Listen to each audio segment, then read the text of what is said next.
গত ডিসেম্বরে গিয়েছিলাম দারিংবাড়ি। উড়িষ্যার কাশ্মীর বলা হলেও কন্ধমাল জেলায় অবস্থিত পূর্বঘাট পর্বতমালার অংশবিশেষ এই দারিংবাড়ির নিজস্ব সৌন্দর্যই আলাদা। শালিমার স্টেশন থেকে রাত 11:20 ভাস্কো ডা গামা আমরাবাতি এক্সপ্রেস ধরে আমরা পৌঁছে গিয়েছিলাম ব্রহ্মপুর সকাল 8:32। কাগজে কলমে নাম ব্রহ্মপুর হলেও লোকমুখে বেহরামপুর নামটাও বেশ পরিচিত। স্টেশন থেকে বেরিয়েই আমরা আমাদের আগের থেকে বুক করে রাখা গাড়িতে করে রওনা দিলাম দারিংবাড়ির উদ্দেশ্যে। স্টেশনের বাইরে প্রিপেইড কার, পাবলিক বাস সব আছে। ডেসক্রিপশন বক্সটা একবার চেক করে নেবেন, সেখানে সমস্ত ডিটেলস আমি মেনশন করে দেবো। ব্রেকফাস্ট করার জন্য আমরা এই চিমচাম দোকানটি বেছে নিলাম। খাবারের ক্ষেত্রে দক্ষিণ ভারতীয় খাবারের প্রাধান্য একটু বেশি, তবে লুচি তরকারি বা বাঙালি খাবারও আপনারা পেয়ে যাবেন। মিষ্টি খেতে ভুলবেন না, টেস্টে পশ্চিমবঙ্গের থেকে কিঞ্চিত আলাদা। ব্রেকফাস্ট সেরে আবারও রওনা দিলাম।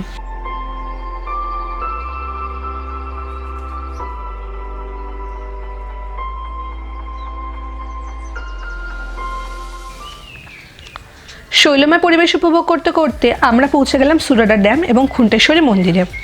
পূর্বে সুরাডা গার্ডেন নামে পরিচিত এই জায়গাটির বিশেষ আকর্ষণ খুন্টেশ্বরী মন্দির, সুরাডা ড্যাম এবং watch tower.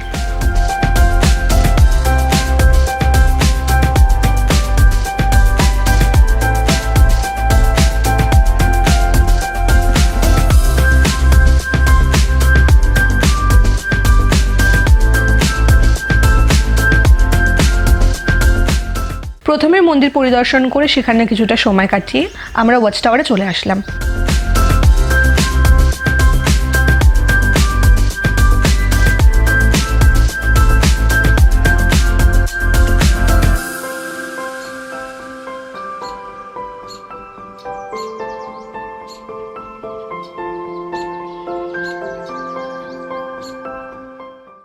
Just look at the view.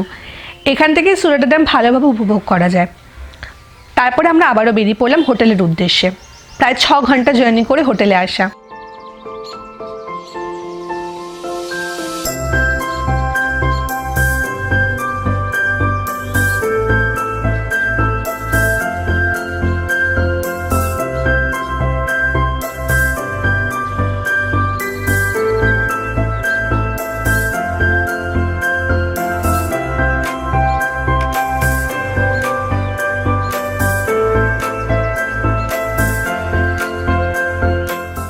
বিকেলে সেরকম কিছু প্ল্যান না থাকায় লাঞ্চ সেরে একটু লোকাল মার্কেট ঘুরে দেখা।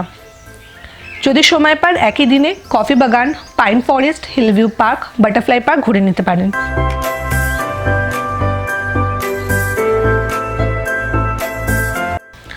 আজ দ্বিতীয় দিন।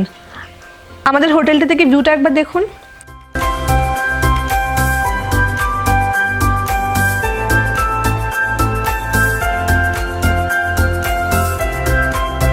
ব্রেকফাস্ট সেরে রওনা দিলাম লাভার্স পয়েন্টের উদ্দেশ্যে।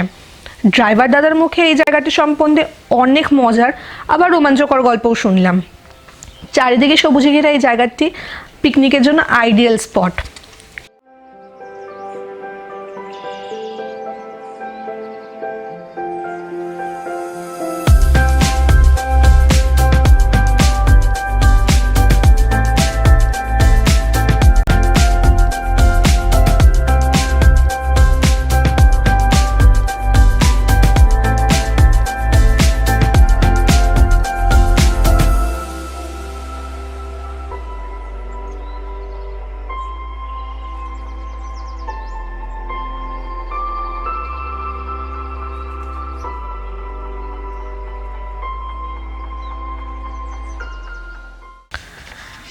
এরপর আমরা চলে আসলাম এমু বার্ড স্যাংচুয়ারিতে। এখানে থাকার ব্যবস্থাও আছে।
আমরা যাব পিসুগ্লান্ডু ওয়াটারফল। প্রবেশ মূল্য মাত্র 10 টাকা। তবে সাথে ছোট বাচ্চা বা এজড পার্সন থাকলে নিচে না যাওয়াটাই বেটার। 400 মিটার ট্রেক করে আপনাকে নিচে নামতে হবে এই ওয়াটারফলটা দেখার জন্য। আর রাস্তার কথা নাই বা বললাম, স্টার্টিং পয়েন্টে অবশ্যই লাঠি নিয়ে নেবেন সাপোর্টের জন্য। কিছু কিছু জায়গায় ঢাল অনেকটাই বেশি।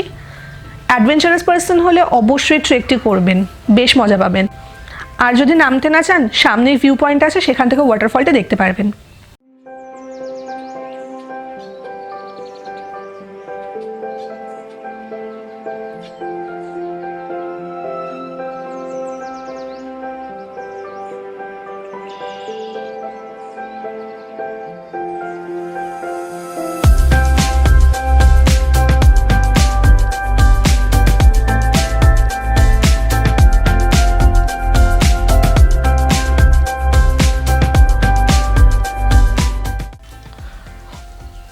উপরে এসে কিছুটা বিশ্রাম নিয়ে শরবত খেয়ে চলে আসলাম মান্ডাসুর ইকো ট্যুরিজম সেন্টারে।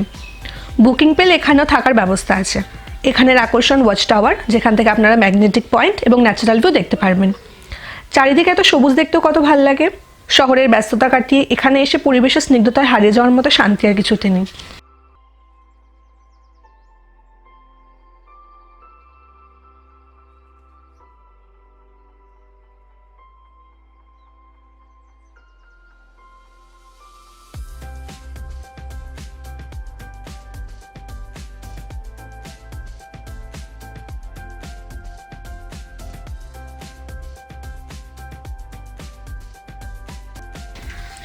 আমাদের ড্রাইভার দাদা মানে লক্ষণজি বললেন লাঞ্চের পর এক দারুণ জায়গায় নিয়ে যাবেন। কৌতূহল কাটিয়ে তিনি নিয়ে আসলেন সানসেট ভিউ পয়েন্টে। সেখানে পৌঁছে দেখে সারি সারি লোক মোবাইল এবং ক্যামেরা হাতে দাঁড়িয়ে রয়েছে সূর্যাস্তের মায়া ফ্রেম বন্দি করার জন্য। নিজেকেও সেই দলে সামিল করে নিলাম।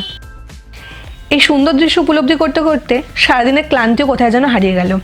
আজকের জন্য এইটুকুই থাক, পরের ব্লগে বাকিটা শেয়ার করব। কোনো জিজ্ঞাসা থাকলে কমেন্ট করে জানাবেন, আর চ্যানেলটা অবশ্যই সাবস্ক্রাইব করে পাশে থাকবেন।